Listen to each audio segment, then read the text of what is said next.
Приветик, друзья мои, Трахмилка, сегодня из Дома культуры Лаудера. Тут встречаются коллективы с названием Межабе, что значит лесная яблоня. Они приехали с разных концов Латвии. Посмотрите немножко латышской культуры.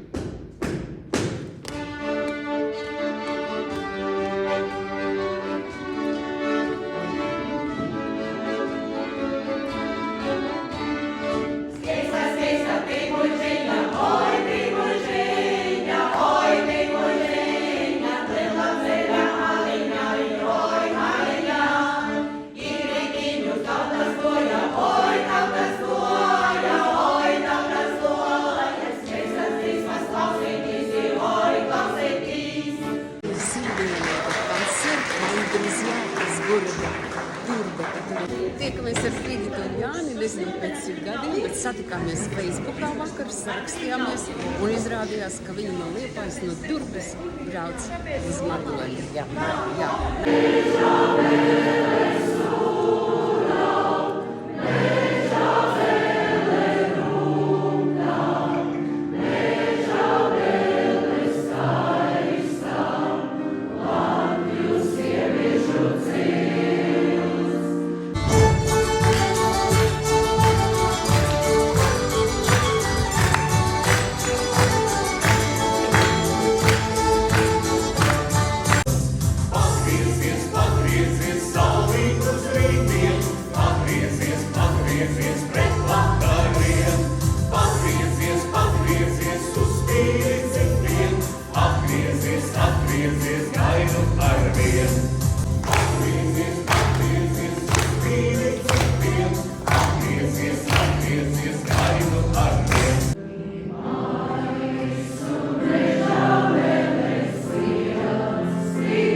Послушали концерт, то есть посмотреть, что делают латыши в субботу вечером, и послушать немножко латвийского фольклора. Подписывайтесь на мой канал «Зажигалочка» на YouTube и смотрите больше фильмов о жизни в Латвии.